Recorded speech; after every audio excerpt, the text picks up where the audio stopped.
Sir, ಇರುವಂತ ಕಾಯ್ದೆಗಳು ಕಠಿಣವಾಗಿಲ್ವಾ? ಯಾಕೆ ಇಷ್ಟು ವರ್ಷಗಳಾದ್ರೂ ಬಾಲಕಾರ್ಮಿಕ ಪದ್ಧತಿ ಇನ್ನೂ ನಿರ್ಮೂಲನೆ ಆಗಿಲ್ಲ ಸರ್? ನೋಡಿ ಸರ್, ಈಗ ಕಾಯ್ದೆಗಳು ಕಠಿಣ ಅಥವಾ ಕಾಯ್ದೆಗಳು ಸಾಫ್ಟ್ ಅಂತ ಹೇಳಿ ಬರಲ್ಲ ಇಲ್ಲಿ. ನಮ್ಮಲ್ಲಿ ಸಾಮಾಜಿಕ ವ್ಯವಸ್ಥೆ ಹೆಂಗಿದೆ ಅಂದ್ರೆ, ನಮ್ಮಲ್ಲಿ ಬಾಲ್ಯ ವಿವಾಹ, ಏನು ಚೈಲ್ಡ್ ಲೇಬರು, ಏನು ಇವೆಲ್ಲ ಅಂತೀವಲ್ಲ, ಇದನ್ನ ಇದುವರೆಗೂ ಭಾರತದಲ್ಲಿರ್ತಕ್ಕಂಥ ಯಾವುದೇ ಕಾನೂನುಗಳು ಸಹ ಸಂಪೂರ್ಣವಾಗಿ ನಿರ್ಮೂಲನೆ ಮಾಡಕ್ ಆಗಿಲ್ಲ.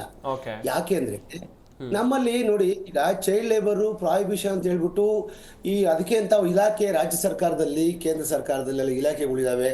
ಅಲ್ಲಿ ಅದಕ್ಕೆ ಅಂತ ಆಫೀಸರ್ಸ್ಗಳು ನೇಮಕ ಮಾಡಿಕೊಂಡು ಎಲ್ಲೆಲ್ಲಿ ಚೈಲ್ಡ್ ಲೇಬರ್ ಬರುತ್ತೆ ಅವರು ಆ ಚೈಲ್ಡ್ ಲೇಬರ್ ಎಂಗೇಜ್ ಮಾಡಿರ್ತಕ್ಕಂಥವ್ರ ಮೇಲೆ ದಂಡ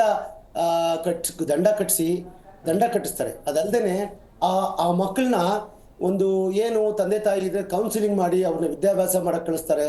ಅಥವಾ ಸ್ವಲ್ಪ ದಿನ ಚೈಲ್ಡ್ ಹೋಮ್ ಅಂತ ಡಿಸ್ಟ್ರಿಕ್ಟ್ ಹೋಮ್ಸ್ ಅಂತ ಬರ್ತಾವಲ್ಲ, ಅಲ್ಲಿ ಚೈಲ್ಡ್ ಹೋಮ್ ಅಲ್ಲಿ ಇರ್ತಾರೆ. ಕೌನ್ಸಿಲಿಂಗ್ ಸೆಂಟರ್ಗಳು ಇವೆಲ್ಲ ಇದೆ.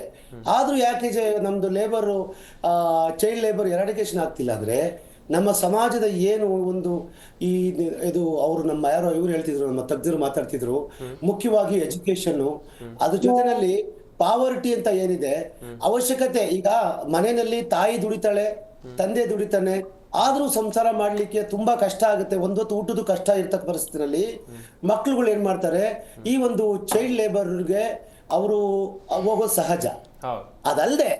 ಅದಲ್ದೆ ಇನ್ನೊಂದು ಏನಾಗಿದೆ ಅಂದ್ರೆ, ಈ ಸಂಘ ಸಂಸ್ಥೆಗಳು ಅಥವಾ ಆರ್ಗನೈಸೇಷನ್ ಚೈಲ್ಡ್ ಲೇಬರ್ನ ಅವ್ರು ಎನ್ಕರೇಜ್ ಮಾಡೋದು, ಅದು ಒಂದು ಘೋರ ಅಪರಾಧ. ಅದನ್ನ ಅವ್ರಿಗೆ ಮಟ್ಟ ಹಾಕಿದ್ರೆ ನಮ್ಮ ದೇಶದಲ್ಲಿ ಚೈಲ್ಡ್ ಲೇಬರ್ ಅನ್ನೋ ಒಂದು ನಾವು ಪಿಡುಗು ಅಂತ ಕರಿತೀವಿ. ಆ ಪಿಡುಗು ನಿಯಂತ್ರಣ ತರಬಹುದು ಅಂತ ನನಗನ್ಸುತ್ತೆ. ಅದ್ರ ಜೊತೆಗೆ ಅಲ್ಲಿ ಸಮಾಜದಲ್ಲಿ ಯಾರು ವಿಸಿಲ್ ಬ್ಲೋಯರ್ಸ್ ಅಂತ ಇರ್ತಾರೆ, ವಿಸಿಲ್ ಬ್ಲೋಯರ್ಸ್ ಅಂದ್ರೆ ಎಲ್ಲಿ ಅಕ್ರಮ ನಡೀತಿದೆ ಅಂತವ್ರನ್ನ ಪೊಲೀಸಿಗೆ ಅಥವಾ ಸಂಬಂಧಪಟ್ಟ ಇಲಾಖೆಗೆ ಮಾಹಿತಿ ಕೊಡ್ತಾರೆ. ಅದೇ ರೀತಿ ಎಲ್ಲಿ ಚೈಲ್ಡ್ ಲೇಬರ್ ಇದ್ದಾರೆ, ಎಲ್ಲಿ ಚೈಲ್ಡ್ ಲೇಬರ್ ಎಂಗೇಜ್ ಆಗಿದ್ದಾರೆ ಸರ್ವಿಸ್ ಮಾಡ್ಲಿಕ್ಕೆ ಅಂತ ಗೊತ್ತಾದ ತಕ್ಷಣ ಅದು ಒಂದು ಹೆಲ್ಪ್ ಲೈನ್ ಮುಖಾಂತರ ತಕ್ಷಣ ಅವ್ರಿಗೆ ಏನು ಆ ಚೈಲ್ಡ್ ಹೆಲ್ಪ್ ಲೈನ್ಗೆ ಫೋನ್ ಮಾಡಿ ಆ ಮಗು ರೆಸ್ಕ್ಯೂ ಮಾಡಬೇಕು ಅಥವಾ ಚೈಲ್ಡ್ ಲೇಬರ್ ಅಂತ. ಆಕ್ಚುಲಿ ನಾವು ಚೈಲ್ಡ್ ಲೇಬರ್ ಅಂತ ಕರಿಬಾರ್ದು ಸರ್, ತಪ್ಪಾಗುತ್ತೆ. ಆ ಚೈಲ್ಡ್ಗೆ ಏನು ಆ ಮಗು ಅಪ್ರಾಪ್ತ ವಯಸ್ಸಿನ ಮಗು ಅಲ್ಲಿ ನಿಷೇಧ ಆಗಿರ್ತದೆ, ಆ ನಿಷೇಧದ ಒಂದು ಏಜ್ ನ ಒಳಗಿರ್ತಕ್ಕಂಥದನ್ನ ನಾವು ಲೇಬರ್ ಅಂತ ಕರಿಬಾರ್ದು. That it's an offence. ಅಂದ್ರೆ ಇಂಡೈರೆಕ್ಟ್ ನಾವು ಚೈಲ್ಡ್ ನ ಲೇಬರ್ ನೋಡ್ತೀವಿ ಅಂತ ಅರ್ಥ. ಆದ್ರಿಂದ ನನ್ನ ಒಂದು ಏನು ಕಾನೂನಿನ ಸಲಹೆ ಅಂದ್ರೆ, ನಿಮ್ಮ ಕಾರ್ಯಕ್ರಮದ ಮುಖಾಂತರ ಯಾರು ಚೈಲ್ಡ್ ಲೇಬರ್ನ ಮಾಡಿಸ್ತಾರೆ ಅವ್ರ ಮೇಲೆ ಒಂದು ಕಠಿಣ ಶಿಕ್ಷೆ ಆಗೋದ್ ರೀತಿ ಕಾನೂನು ಬರಬೇಕು ಒಂದು.